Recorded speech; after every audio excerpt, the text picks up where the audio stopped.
మహాశివరాత్రి పర్వదినాన తెలుగు రాష్ట్రాల్లోని శైవ క్షేత్రాలు ఆధ్యాత్మిక శోభను సంతరించుకున్నాయి. శ్రీశైలం, వేములవాడ, కీసరగుట్ట, వెయ్యి స్తంభాల గుడి, కోటప్పకొండ, యాగంటి, మహానంది, శ్రీకాళహస్తి తదితర ఆలయాల్లో ఈ ఉదయాన్నే ముక్కంటిని దర్శించుకున్నారు. ఆలయాలన్నీ శివనామస్మరణతో మారుమోగుతున్నాయి. బోలాశంకరుడికి భక్తులు ప్రత్యేక పూజలు, అభిషేకాలు నిర్వహిస్తున్నారు. తల్లికి వందనం, అన్నదాత సుఖీభావ పథకాలను త్వరలోనే అమలు చేస్తామని మంత్రి నారా లోకేష్ శాసనమండలిలో ప్రకటించారు. ఏప్రిల్, మే నెలల్లో ఈ పథకాలు తప్పకుండా లబ్ధిదారులకు అందిస్తామని వెల్లడించారు. ఇచ్చిన ప్రతి హామీని అమలు చేయడానికి కట్టుబడి ఉన్నామన్నారు. గత ప్రభుత్వం పెన్షన్ ఒకేసారి పెంచకుండా ఏడాదికి 250 రూపాయల చొప్పున పెంచిందని లోకేష్ విమర్శించారు. కీసరగుట్ట శ్రీ రామలింగేశ్వర స్వామి బ్రహ్మోత్సవాల్లో భాగంగా మంగళవారం రాత్రి ఊరేగింపు, స్వామివారి కళ్యాణం ఘనంగా జరిగింది. స్వామివారిని గుట్టపైకి ఊరేగిస్తున్న సమయంలో భారీ సంఖ్యలో భక్తులు తరలి వచ్చారు. శివనామస్మరణతో ఆలయ ప్రాంగణం మారుమోగింది. స్వామివారి కళ్యాణం వైభవంగా నిర్వహించారు. ఉదయం ప్రత్యేక పూజలు ఉంటాయి. వివిధ జిల్లాల నుంచి భారీ సంఖ్యలో భక్తులు కీసరగుట్టకు చేరుకున్నారు. ఎస్ఎల్బీసీ టనల్ వద్ద రెస్క్యూ ఆపరేషన్ కొనసాగుతోంది. ఎన్డీఆర్ఎఫ్, ఎస్డీఆర్ఎఫ్, ఆర్మీ, నేవీ సిబ్బంది ప్రమాద స్థలికి దగ్గరలో ఉన్నారు. టన్నెల్ పైకప్పు కూలడంతో ఆ ప్రాంతమంతా రాళ్లు, బురదతో నిండిపోయింది. వాటిని తొలగిస్తూ గ్యాస్ కట్టర్లతో బోరింగ్ మిషన్ భాగాలను కట్ చేస్తున్నారు. కన్వేయర్ ద్వారా శిథిలాలను బయటకు పంపిస్తారు. టన్నెల్లో ప్రమాదం జరిగిన ప్రాంతానికి రెస్క్యూ సిబ్బంది 40 మీటర్ల దూరంలో నిలిచిపోయారు. ఇప్పుడు ఆ 40 మీటర్లే అతిపెద్ద సవాల్గా మారింది. కార్మికులు చిక్కున్నట్లు భావిస్తున్న స్థావరానికి ముందు పైకప్పు శిథిలాలు దట్టంగా అడ్డుపడ్డాయి. మరోవైపు ఊడతో భారీగా నీరొస్తూ బురద పెరుగుతోంది. దీంతో శిథిలాలను తొలగిస్తూ బురదను బయటకు పంపడమే సిబ్బంది ముందున్న పెద్ద టాస్క్. అది పూర్తయితే కార్మికుల జాడ దొరికినట్టే. అహ్మదాబాద్ మాదిరి అమరావతిలోనూ అంతర్జాతీయ క్రికెట్ స్టేడియం నిర్మించనున్నట్లు మంత్రి లోకేష్ తెలిపారు. దీనికి ఇంటర్నేషనల్ క్రికెట్ కౌన్సిల్ అంగీకారం తెలిపిందని చెప్పారు. ఇటీవల భారత్ పాక్ మ్యాచ్ కోసం తాను దుబాయ్ వెళ్లారని, ఆ సమయంలో మన జట్టుకు సపోర్ట్ చేయడంతో పాటు స్టేడియం నిర్మాణం, సీటింగ్ తదితరాలను పరిశీలించి జైషుతో మాట్లాడానన్నారు. దీనిపై కూడా వైసీపీ వాళ్ళు తనను ట్రోల్ చేశారని వివరించారు.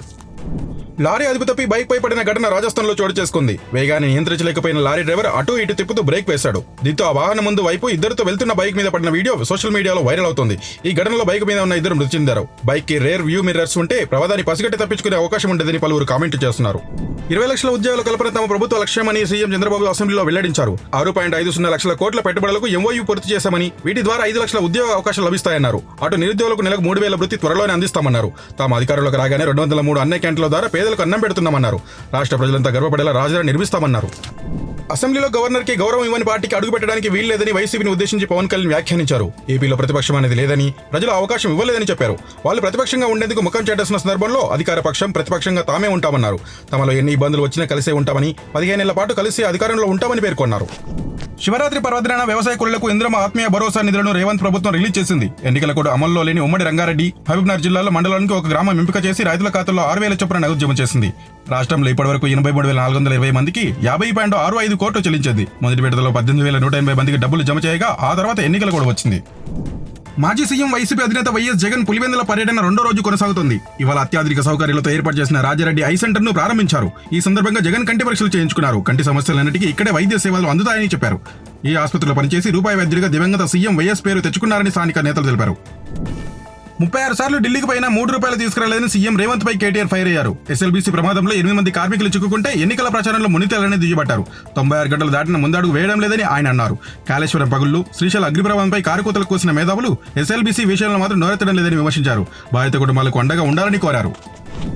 అమెరికా వారసత్వం కోసం ప్రెసిడెంట్ ట్రంప్ గోల్డ్ కార్డులను తీసుకురానున్నారు. తమ దేశానికి వచ్చే ఇమిగ్రెంట్స్ $5 మిలియన్ చెల్లించి ఈ కార్డును పొందవచ్చన్నారు. ఇది గ్రీన్ కార్డుకు ప్రీమియం వర్షన్ అని, దీంతో త్వరగా పౌరసత్వం వస్తుందని చెప్పారు. ఈ గోల్డ్ కార్డును సంపన్నులే కొనుగోలు చేస్తారని, ఫలితంగా యూఎస్ కు ఆదాయం పెరుగుతుందని, ఉద్యోగాలు దొరుకుతాయని వివరించారు. లేటెస్ట్ న్యూస్ తెలుగు మరియు ఇంగ్లీష్ అప్డేట్స్ కోసం ఇప్పుడే క్యూన్యూస్ అఫీషియల్ యాప్ ని ప్లే స్టోర్ నుండి డౌన్లోడ్ చేసుకోండి. సరికొత్త సమాచారాల కోసం క్యూన్యూస్ వెబ్సైట్ ని ఫాలో అవ్వండి. ఛానల్లో ప్రాంతీయ, జాతీయ, అంతర్జాతీయ వార్తలు వీక్షించండి.